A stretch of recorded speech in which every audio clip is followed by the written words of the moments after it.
Storytime about falling into a dug-up grave. So a little background information, my dad was a teenager in the late 1950s, and he used to work at this restaurant that was near a local cemetery. Now, to get to work, he could either run through the cemetery or go around the cemetery. And more often than not, he would just go through the cemetery because nobody wants to add an extra 10 or 15 minutes to their walk, especially to work. Now, being 15 years old, going through the cemetery at night still low-key scared him. So the one night he got off of work and he was running home through the cemetery, and he fell into a dug-up grave. And my dad was not a big guy, so he tried to get out of there as best as he could, but after a few hours, he just gave up. Now, I guess some other kid had the same exact idea that he did, so he hears footsteps quickly approaching the grave, and then all of a sudden, some kid falls into the dug-up grave with him. So after a few minutes of watching this kid try to get out of the grave as well, my dad goes, "You know you're never going to get out of here, right?" My dad said this kid jumped up 6 feet and ran. Pretty funny story from my dad's point of view, but pretty scary for the other kid. Part 2 about how I unintentionally almost drowned my sister. Like I said, I have her floaties on, I'm in the deep end of the pool, she's screaming at me, telling me to take them off, I'm ignoring her. And then what does her crazy ass decide to do? She decides to get into the pool and try and get them from me. Now, my sister was super tiny. Like, even being in the shallow end of the pool, she really couldn't stick her head above the water. Now, I'm pretty sure that all swimming pools are like this, but there's a slope that goes into the deep end, and it's super slippery. So she comes over to try and get the floaties from me, and then she slips. It was literally like a cartoon where the cartoon characters are moving their feet backwards really fast. And I thought that she was just joking around, so I'm just sitting there staring at her until she actually starts choking, and then my dad hurries up and runs outside, thank God. I feel like dads just have superpowers to know whenever their kids are in trouble. Anyway, so he jumps into the pool and he saves her. He ends up spraining his ankle, and I wasn't allowed in the pool for the rest of the weekend. Now, of course, this had me pretty pissed off, but now that I'm an adult, I can see. Get ready with me for a red carpet. I did a lot of prepping. I curled my extensions. So I went to the gym, I showered, now I'm gonna do skincare. It's for the premiere of Flaming Hot, and it's gonna be an orange carpet. So I want my face to look really hydrated and dewy. This is the Plump Plump Serum from Glow Recipe 2. Glow Recipe Vitamin C Serum. Plump Plump Hyaluronic Cream, also from Glow Recipe. SPF. Everyone is going crazy over this. Glowy. Sorry. I just signed up for VIX. It's that streaming platform just for telenovelas. It's free. Like, you can watch whatever telenovela you want for free. They do have a premium one, but I'm not gonna pay for that. You just have to watch ads. Who cares? I'm watching Clase 406, Marimar, Lo que la vida me robó, Teresa, Rubí, A Mil por Hora. Oh my God, I cannot wait to watch A Mil por Hora. The invite for the event said business casual. I almost died when I read that because I have been planning my outfit now for like 2 weeks. I got it custom made for $25 and you got out. That's how cheap it is over there. But I designed it myself. I went to get the fabric. I got the lace. I'm trying to give myself like maybe 3 hours to do my hair, my makeup. So right now I think I'm just gonna eat. I'm actually gonna sit down and watch a movie. I don't ever do that during the week. I don't ever allow myself to just relax that way, but I'm going to because when I'm going to events and I'm rushing to try to get ready, I usually tend to get a little bit stressed out, and I'm trying to avoid that so much right now. Anything that stresses me out or makes me anxious, I'm just trying to completely avoid. Got this in the mail. Wella Ultimate Repair Miracle Hair Rescue Treatment Capillaire. I have no idea what this is. It's been a couple of hours. I'm now starting to work on my hair. I have about 3 hours and 20 minutes to get ready, which will include makeup, hair, and getting dressed and filming a couple of videos of me getting dressed. So I need volume for this event. I want volume. By the way, I have the Last Magic Mike playing in the background, and oh my God, this movie is so freaking hot. The first scene with Salma Hayek and Channing Tatum. This just might be the longest get ready with me ever. I'm pushing the root up and then out. You see? Whoa! Okay, so I'm gonna take this piece at the crown and I'm gonna actually put more into it as well. What if I show up and there's like no red carpet? Wow, that does look voluminous. I'm using the beach waver. I'm gonna put some Clase 406. So this is when I'm gonna fill in my hairline with some powder. This is the Me Cosmetics. I live and die by this. It's actually a foundation for the scalp. Yeah, these curls are so freaking tight. I'm gonna do La Roche-Posay Double Wear Face Moisturizer. I got NYX, the brow gel, wet Q-tip, and I'm gonna clean the edges of the brows so that I make sure there's no glue on there because I do not want it to make the eyeshadow look patchy. Take a tiny bit of the moisturizer. I'm just gonna pat it over my lids and right underneath the brows just because I've cleaned that space and I don't want just dry skin to work on, to ensure that everything flows and blends in really nicely. I'm taking a tiny bit of this Essence Cosmetics foundation. I really, really like this. 2 tiny pumps, like that's not a lot of foundation. 1 pump of the Kosas IV because it makes the skin look so glittery. I like that. I know a lot of people don't like that. I loved it. So this is the Onisa Beauty foundation brush. It's one of my favorite brushes. I haven't used it in so long. I will say though, the IV from Kosas is very, very, very dry. You have to work really fast to blend it in. Otherwise, it'll be like a patch of glitter in one spot. More hydration. Rare Beauty contour stick. I forgot my blurring stick. Put it on now though, maybe? Yeah, it's working. I want my face to look fresh, dewy, not full coverage. So I'm doing a tiny, tiny bit of concealer. Blending brush, and I'm gonna blend that in. I don't have my Anisa concealer brush. This is the step where I grab my mirror and then I bring it close to my face and I'm going to check that everything is blended in. There are no chunky bits. Oh, you see? I forgot the neck. Just because that's probably super dry now. A tiny bit of foundation and blend. For powder, I'm using the Rose from Laura Mercier. I'm going to, I guess it's gonna be kind of a light bake. We're wiping this off. I'm gonna put these brushes back because I like keeping my station clean as I work. A little bit of bronzer. This is from ColourPop. It's Pacific Beach. And I'm picking up just a really small amount on the brush. It's not that much. Light layers of everything. Now that we're starting on the eyes, I'm going to prime my lids with some concealer. Smokin' Hot palette from ColourPop. A little bit of this one and then a little bit of this one. I'm gonna start blending it into the eye socket. Okay, this is the bad part about this Jelly Much is flaking off. I'm gonna try to focus more on the outside edge. I'm gonna dip into this hot chocolate shade. And then I'm just gonna go right into the lash line and smudge it in. That's what we're working with so far. I need a little bit more orange. I'm gonna use this blue shade from ColourPop because I wanna have some sort of color from Nicaragua. Okay, so I actually just remembered I wanted to do white in the waterline. Completely forgot about this. This is Half Magic. This is their Berries Are Real shade, and it's kind of just like a liquid glitter. I think maybe just in the center right here. Next, I have Lilac Lashes. These are, I think these are those like extension lashes. Oh, it goes underneath. I'm gonna like this. Glue. Oh wow, that was easy.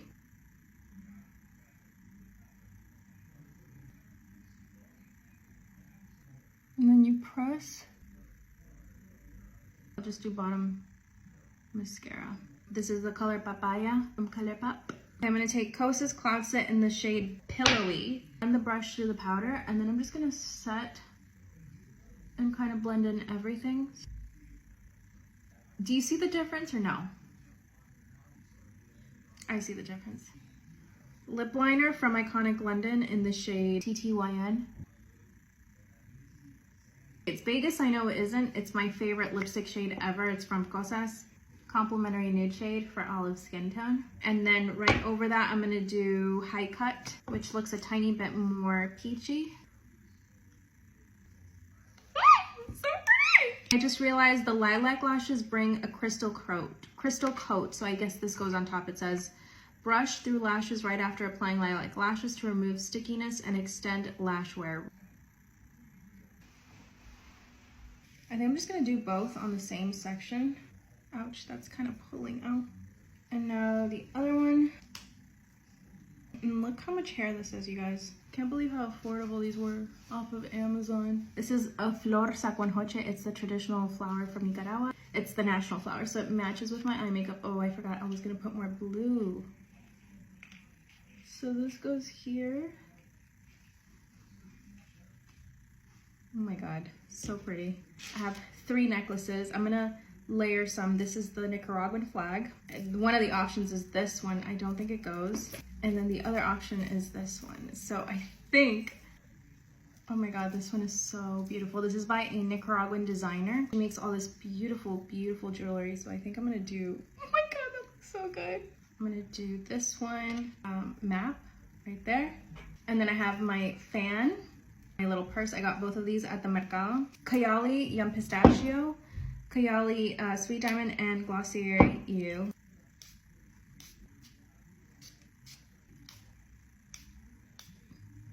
I'm gonna blow dry my bang just out. And the final touch is gonna be, okay, we've got lipstick, lip liner, gloss, that's what I need. I'm gonna use this one from Anastasia. It's the Coral.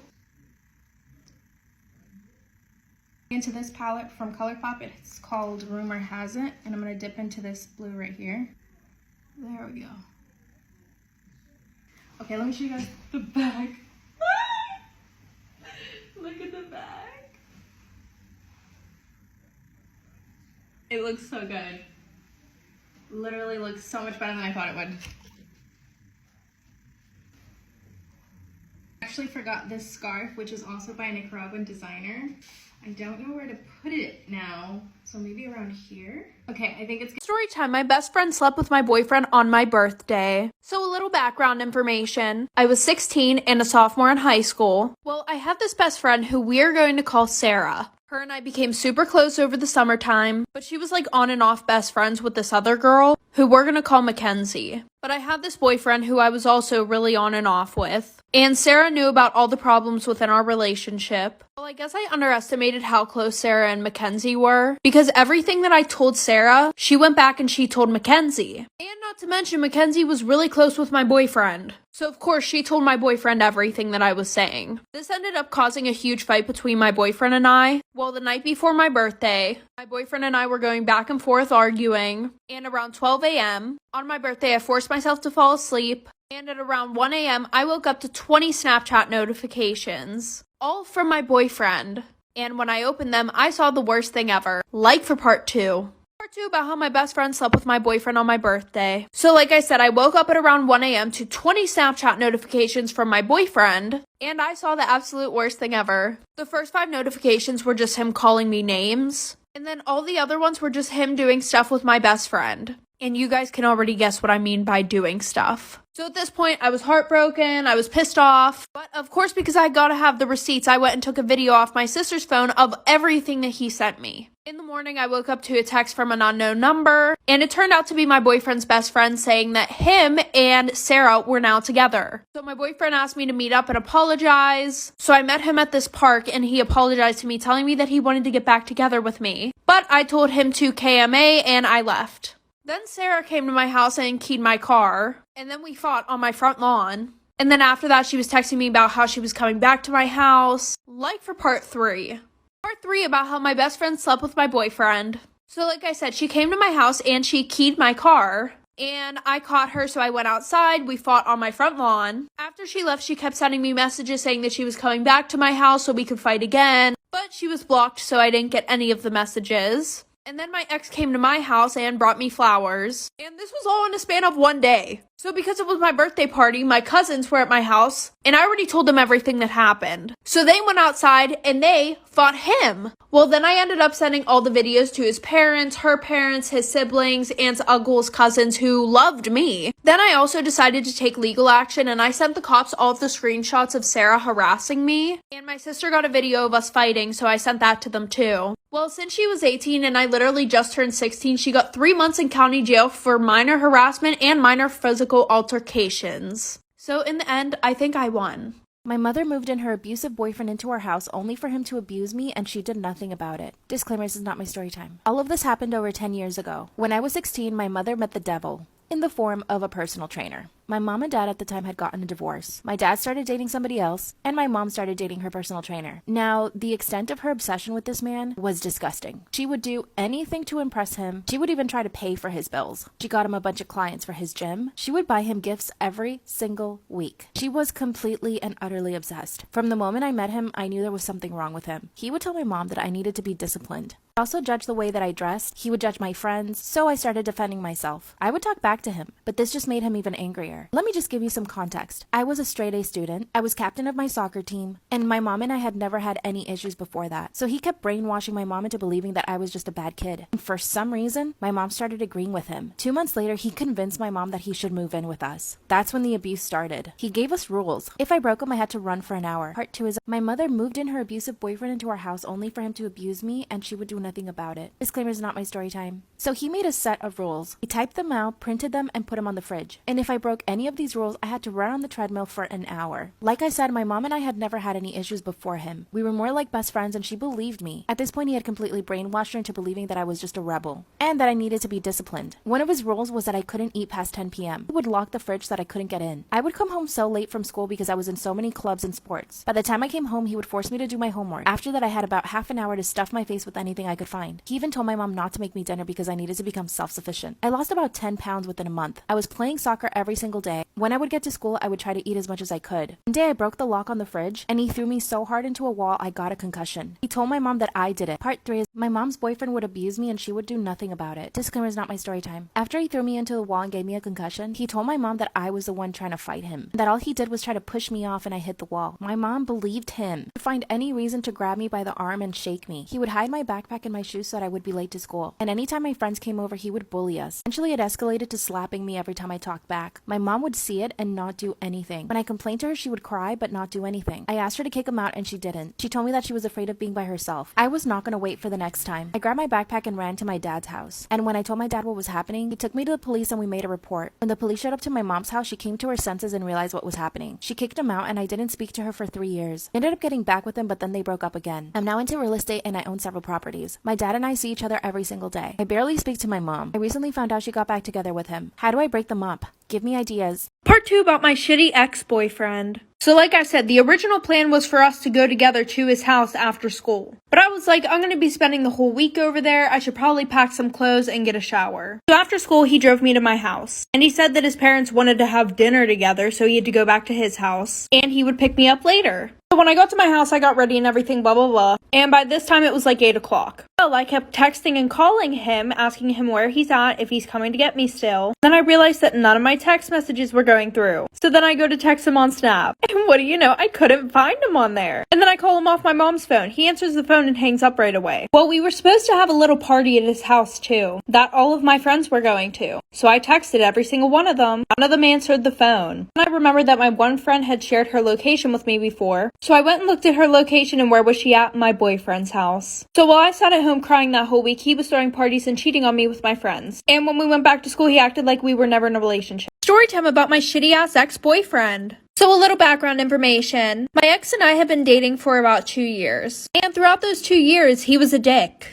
He would cheat on me, talk to other girls more than me, but of course I pretended that everything was perfect in my relationship. I would brag to all these people about how my relationship was so good, blah blah blah, and everything else. Because it's embarrassing whenever bitches can talk shit because your relationship is very toxic. Like, listen to this bullshit. The whole 2 years we were dating, I had over 10 girls DM me on Instagram saying that they screwed my boyfriend at his house. I never confronted him about it. I was just one of those girls that cared way too much about what everybody else thought. Okay, now fast forward. And it was a Friday at school, and Thanksgiving break was the following day. And him and I have this whole plan to spend the whole break together, because literally a week before that, he was on vacation in North Carolina for 2 whole weeks. Well, instead of going with him after school, I decided to go home, get an overnight bag like for part 2. Storytime about my shitty ass ex-boyfriend. So a little background information. My ex and I have been dating for about 2 years. And throughout those 2 years, he was a dick.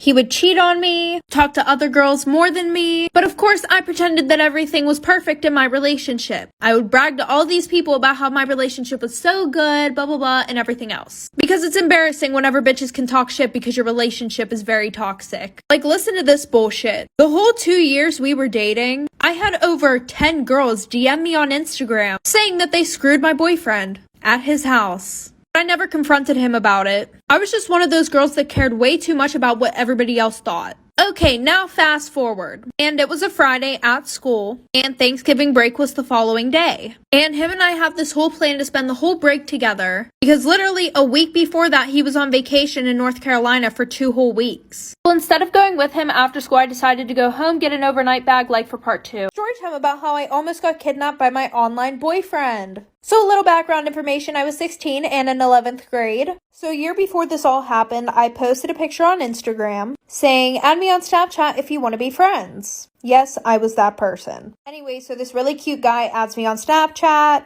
And after about 3 months talking, he said that he wants to meet me in person. And he didn't sound sus at all, so I was like, sure. So we met at this park that was like 30 minutes away. And we met there around 6 o'clock, so when the sun was setting. And he was super nice. It was super romantic. Well, then we went to his house. We watched a movie and we did the nasty. So after that, he asked me if I want a drink. And what I could have swore was 20 minutes later, I wake up in an abandoned farm shed with no clothes or anything. So I start screaming my head off. I don't have my phone or anything, so I start to run. And then he grabs me. He says, if you try to run or you try to scream, I am going to kill you. Life for part. Story time about how I married a married man. Disclaimer, this is not my story time. It was sent to me on Instagram. Years ago, I met this guy that I thought was really cute. Stupid and naive, and I believed everything he said. I worked in customer service. He came into my job one day and just started flirting with me, and I was like thrilled. My job was really boring. This cute guy comes in and just starts talking to me, and I just fall in love. I'm not exaggerating. I know it's pathetic. I couldn't believe that he was talking to me and that he was interested in me. The next day, he asked me for my phone number, and I gave it to him. I went on one date, and I was legit in love. It starts to get creepy. He was 20 years older than me, and you could say he GROOMED'd me. I didn't know what was happening. I was 19, I had never had a boyfriend, and I barely had ever been kissed. Played me like a fiddle. After 2 weeks of going on dates, he finally kissed me. I knew that he was the man I wanted to marry. But when I told my coworker about him, she told me that he was married. I asked him about it. He told me that my coworker must have been mistaking him for his brother, because his brother and him had similar names and the brother was married. 3 days later, I asked one of his friends about it. That's when his friend tells me that he doesn't even have a brother and that he had been married for 15 years to a girl that was also 20 years younger than him. Even knowing this, I still married him. And you'll never guess how. Part 2 is already up. Story time about how I married a guy who was already married. Disclaimer, this is not my story time. It's gonna be on Instagram. Even though I knew he was already married to somebody else, and even though I knew he lied to me about already being married, I still went ahead and married him. I was completely obsessed with him. Because he was already legally married to somebody else, we decided to use a different name for him, and somehow it worked. We actually drove 5 hours away to get married, used fake names, filed in a different state, and then we drove back to our hometown, where literally no one knew we were married. It was our little secret. But then the poo hit the fan. He kept promising that he would leave his wife. But one day, I'm having dinner with my parents at a restaurant, and guess who shows up? My husband with his wife. And boy, did they look happy. He was all over her, kissing her neck and her hands. Not only until he realized that I was in the restaurant did he stop. Then he actually had the audacity to come to my table, introduce himself to my parents, and tell him that he knew me from my job. All the while his wife was sitting at the table looking at me. And in that moment, I knew that she knew something was up. It's like she stared straight into my soul. She must have seen the way that I was looking at him, because she ran up to the table and introduced herself to me and my parents. When she tried to shake my hand, I didn't shake it back. My parents told me I was being rude, so I forced myself to shake her hand. 2 days later, she calls me and asks me what's up. But I lied and said that her husband was just a friend. Then I got an idea. I decided to be her friend. I asked her out to coffee and we had a great time. And little did she know that she was sitting with her husband's new wife. I feel like this way I can try to control their relationship from the inside. I confessed everything to my mom and she thinks I'm crazy. I think I'm a little crazy too. Am I completely wrong for this? Story time. My boyfriend cheated on me with the girl best friend. So a little background information. I was 17 and a junior in high school, and my boyfriend and I had been dating for a year. But just a little backstory about when we got together. So there were definitely some red flags that I missed, okay? One of them being that he had a girl best friend. And I don't care what y'all have to say if that makes me insecure or what, but coming from someone who has been the girl best friend, I knew this was not good at all. Especially whenever we first started dating and she was still being super friendly with him, meaning she would hold his hand, she would hang on him 24/7. And when I told him I was super uncomfortable with that and I felt like there needed to be some boundaries, he was like, yeah, I told you what it was whenever we got together. So if you don't like that, then just break up with me. Looking back on it now, that was also a red flag because I feel like he was telling me to break up with him so that way he didn't have to break up with me, like for part 2. Part 2 about how my boyfriend cheated on me with the girl best friend. So like I said, she would still hang all over him and he pretty much told me, if you don't like that, then you can leave. Obviously, I did not want to leave because I liked him and he was my boyfriend. So I just kept putting up with it, and eventually, we got 6 months into our relationship. So at that point, I'm thinking maybe I have a little bit more authority, to be like, hey, I don't like the way that she acts around you. You guys can't hang out like that anymore. And they would hang out alone together. He would take her to dinner. I literally tried telling him that the stuff that they do together is relationship stuff. And he was like, that's not true at all because we did all of this stuff before you and I even got together. So anyways, like I said, 6 months in, I'm like, hey, I don't like the way that you guys are hanging around each other. Once again, he gives me the same excuse. So he pretty much said that he didn't care. And the one night him and I were supposed to hang out, but he canceled on me last minute. And her and I didn't get along and she never Snapchatted me before, but then I get a Snapchat of her and him making out at his house. Part 3 about why I will never ever ever babysit ever again. So like I said, I picked up the stack of towels and a camera that was recording fell out of it. And while I was home later that night, I was waiting for my mom to get home when I got a call from Will. And if you don't remember who that is, that's Autumn's dad. And of course I wasn't going to answer the phone because I was super weirded out and low-key scared. But then he left a voicemail. And he was like, hey, so I know you have the camera. And this is kind of awkward, but I'm gonna need it back. I can pay you whatever you want, and I would prefer that we don't tell anybody about this. Sometimes I'm just really amazed at how stupid people are because as soon as my mom got home, I showed her the camera and I let her listen to the voicemail. So my mom called over Autumn's mom. So they called the police, and Autumn's mom kept trying to call Will, but his phone was going straight to voicemail. And she was like, yeah, he begged me not to come over here whenever you called. It's been a week since this happened, and Autumn's dad is currently running from the cops.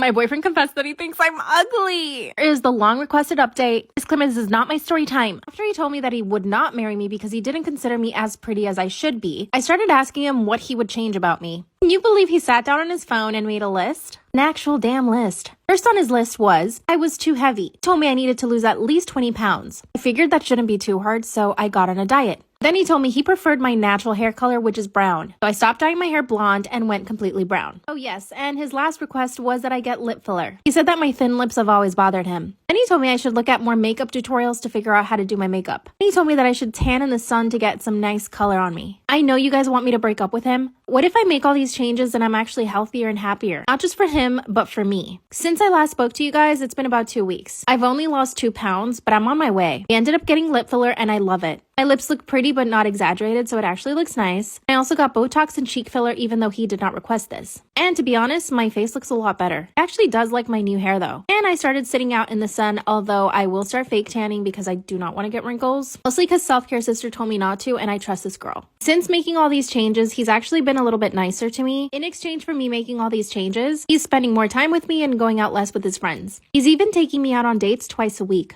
Before I started making all these changes, I was always trying to look like something I wasn't. I was obsessed with being blonde and contouring, and he basically begged me not to contour anymore. So I asked Esther to do a tutorial for me, which she said she's gonna post. I feel like all he really wants me to do is focus on my self-care, and I'm totally willing to do that. I'll have to keep you guys updated, but so far so good. I did get myself a trainer, and he actually got jealous, which I think is a good sign, right? Self-Care Sister out.